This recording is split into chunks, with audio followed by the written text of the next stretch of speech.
conference for Canada and Jamaica at the beginning in Toronto. We're joined by members of the staff of the senior national team. My immediate right, we have our assistant coach, also Maron Gordon, assistant and the head coach, Halkerson. Before we open the floor questions, we'll start with Coach Halkerson, who will give brief about how training today and arriving here in Canada with the rest of the boys.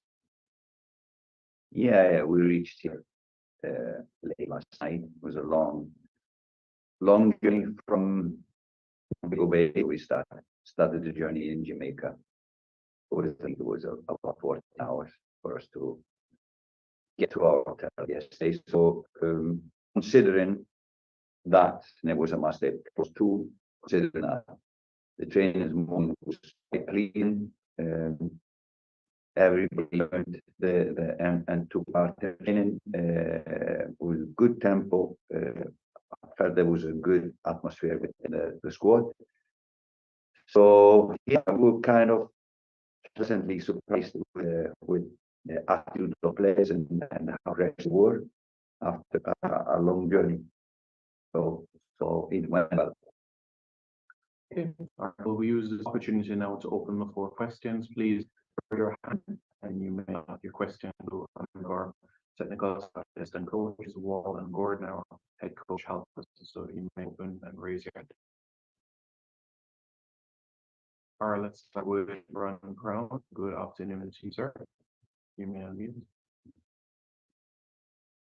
Good afternoon, Coach. Good afternoon, everyone. First and foremost, Coach, how's the family back home? How are your friends back home? I see that there's a bit of a troubling time back there. How's everything back home? Yeah, the situation is I think managed pretty well. There's no lives in danger, so they evacuated one village. We have a lot of friends there, but they evacuated their house and village, so hopefully there will be no harm to people. All right, that's good to. Go ahead, no. That's good to hear, and our prayers are with you and your family and your friends back home. Now to the football. The conditions play a significant role, especially when it comes down to the Canadian national team, and they use that to their advantage. How much do you factor conditions in to your tactics when going up against opponents like these? Because a lot of your players, we know how CONCACAF is going from the humidity of Azteca to the freezing temperatures of Canada. Do you consider this when drafting game plan together, Coach? Yeah, we try to prepare for both, but we don't take players from the conditions.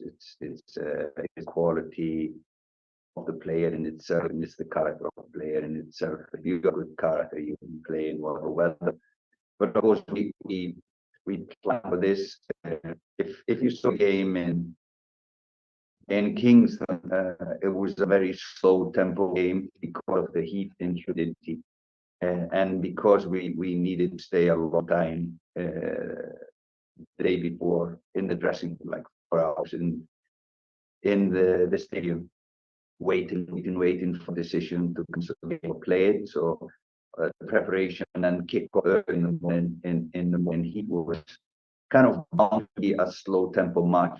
We know that this game, it's about 0 degrees here in Canada, and we know this game will be a high tempo. So we prepare for that, and we are preparing the player for that to be a high tempo match.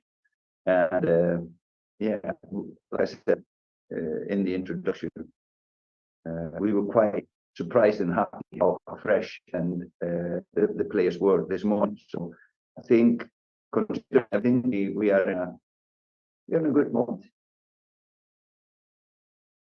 Thank you very much, Mando. Really appreciate it. Let's go to Livingston Sauce from the Gleno. You may go ahead. Yes, Coach. Afternoon. Just wondering, Coach. In terms of player, Mikel will be out. I'm assuming at least same thing for Demario. in attack concern about we also know Leon has been under some pressure from the local public.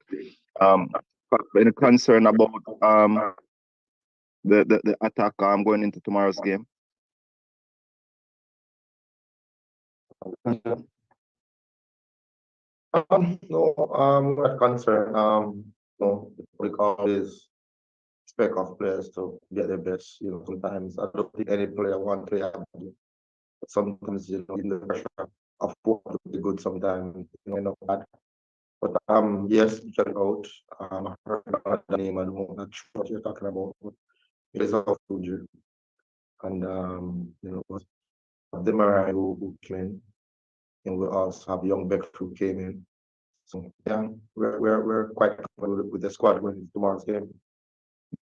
Can I get an idea of how you plan to organize going forward offensively? Yeah, of course, we have our plans, how we want to attack them. I think we did on occasion well. We found good spaces against. I think that at least be really good goal scoring chances in Kingston, apart from goals scored. And these games are playoff games on such a high caliber and quality.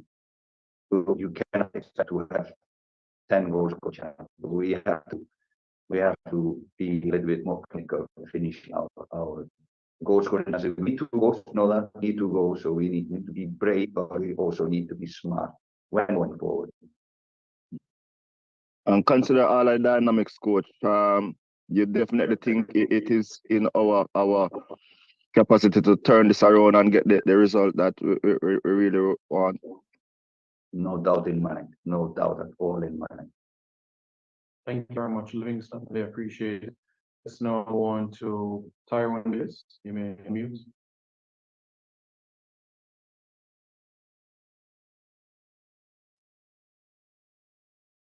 Yes. Are you there? We're going to have to move on to Wade. Are you hearing me? Go ahead. Yes, I was just saying good afternoon, coach. Good afternoon, everyone. Sorry, Tiga, but you're always very distorted at this point in time. We're going to ask you to curb that so that we can be able to accommodate somebody else. And so, Wade, your hand up. You may proceed with your question. Hi, good day, coaches. Wade Brown from JFF. Coach Chalgrimson, having created a number of chances in the first half, especially, it would have been, a punch to gut to concede so late. How pleased were you to see that we're creating chances, and how confident are you of getting the desired result tomorrow? No, yes, I'm really confident that the guys look sharp. We know we do better than we did last game, but considering everything, it's always going to be a strange game. Keep the of it, like I said before. Really pleased that we created a lot of chances. Well, not a lot of chances. You cannot expect that, but and then losing totally the first half. Also a blow to our approach to the game. So we needed to adapt and kind of improvise early in the game. So yeah, I think they did quite well considering everything, especially defending Ghana. We didn't give them a lot of scoring chances, and really to keep on doing that here tomorrow in Ghana. Any follow-up with it? No, that's it. Thanks. All right, thank you very much. Appreciate it. We have time to accommodate more questions. Those individuals raise their hand. We appreciate that we're able to get quite a bit from Main Street. So, time you can go ahead with one question, and we'll also have Mr. Bruce time. All right. Norando again, as Simon alluded. Meran, you mentioned young Deshane Beckford, and we've seen him in the USL, different dynamic. We know that Demarai Gray has joined up with the team. Can you talk us a bit more about what Deshane Beckford offers, different from what we have in the squad now, or what we saw against the Canadian team in the first leg?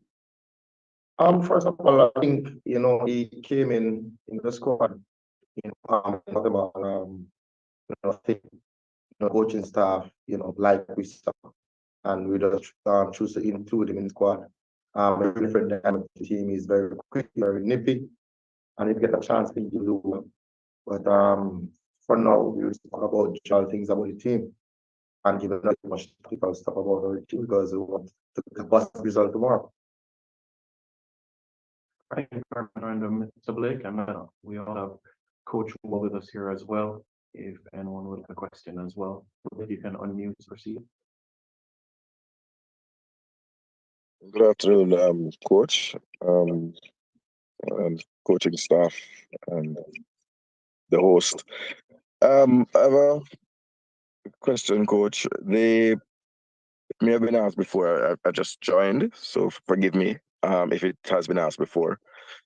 The loss of Michael Antonio, how will that be compensated for, or is it a devastating blow as we look for a 2-0 victory to put us in play for qualification? That's the first question, and based on that, I may have a follow-up. That's it. And then we answer. So we will talk about is it the blow to lose? Well, Mick is always an important figure in our team, but within the squad that we have alternative ways of dealing with that, and we're not just having to think on seat in our pants and come up with something.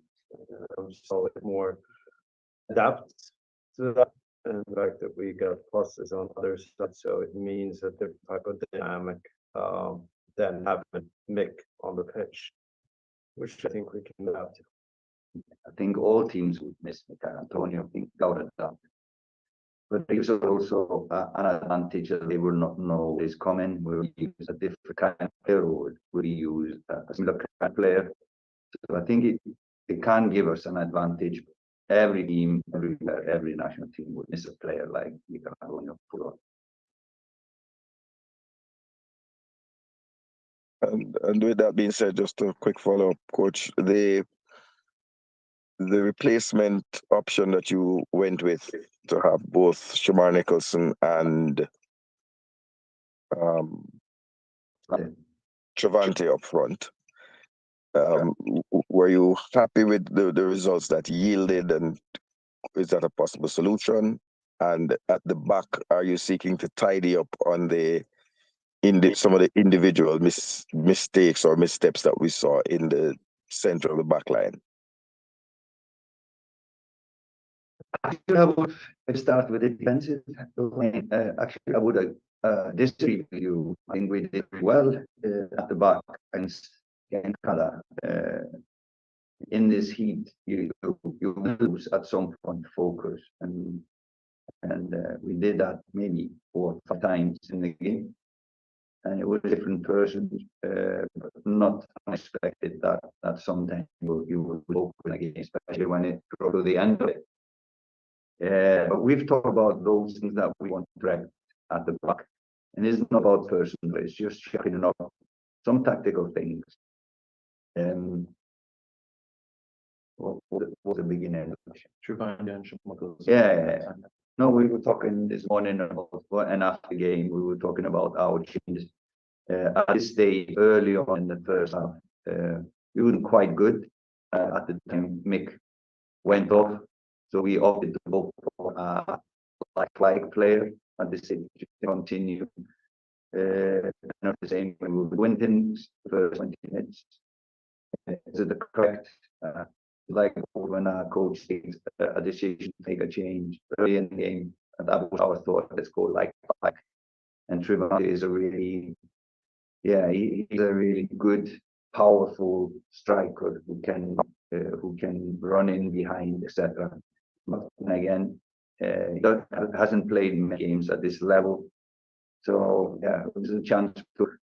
And then later in the game, we gained against some tactical things and took him off and tried something else. Thank you, Mr. Blake. I think we can have a final question. Just want to ask the coach, basically, how he views the Canada team at this point in time, and basically, what are your plans this year to try and overcome them for this second leg? Yeah, I'm going to give that another question to John. It's his job to go more in depth in Canada, and then we can get that. Perspective on Canada, the offensive double flanks, and what they have alternated in the recent games, more how they are structurally and actually their core and what they're now doing is not unexpected. And it's more about, is it always about nullifying the opponent, or is it find a way to play with it and work it against?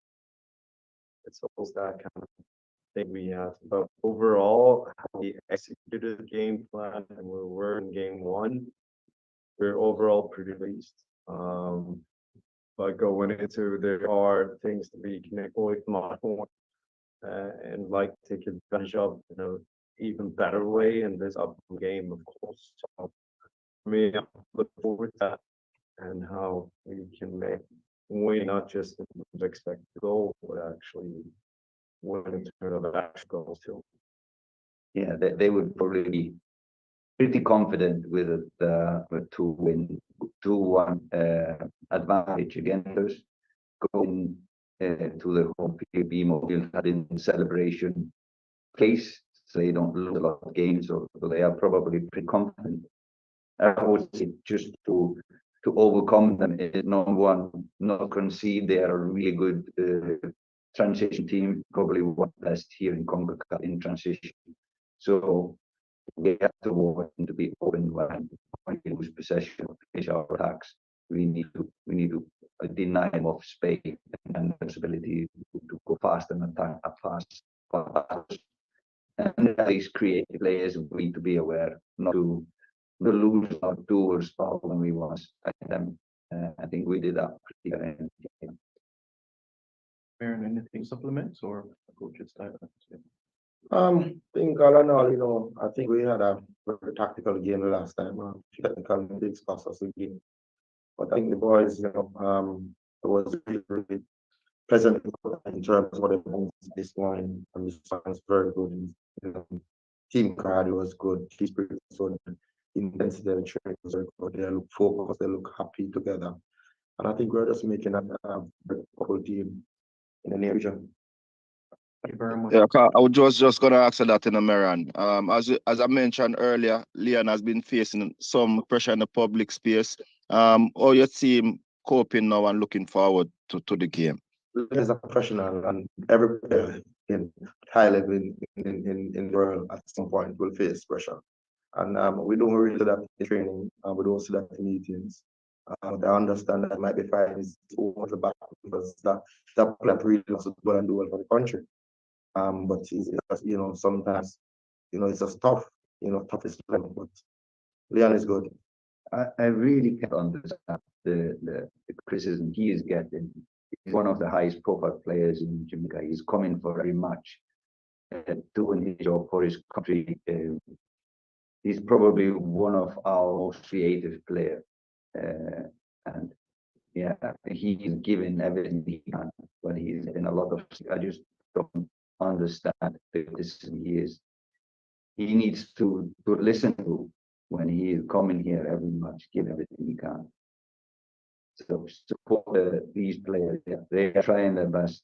We support them, show them love, and support them so we can do what we need to do in Jamaica. Thank you very much, Coach Wilgrimson, coaches Gordon and Wall. Thank you very much for the media tuning in now, and those that are coming to Canada will safe travels on your journey here. Kick at 7:30 with Jamaica and also Toronto time as well. And we look forward to seeing more from you all as well. Have a pleasant rest of the afternoon. Take care.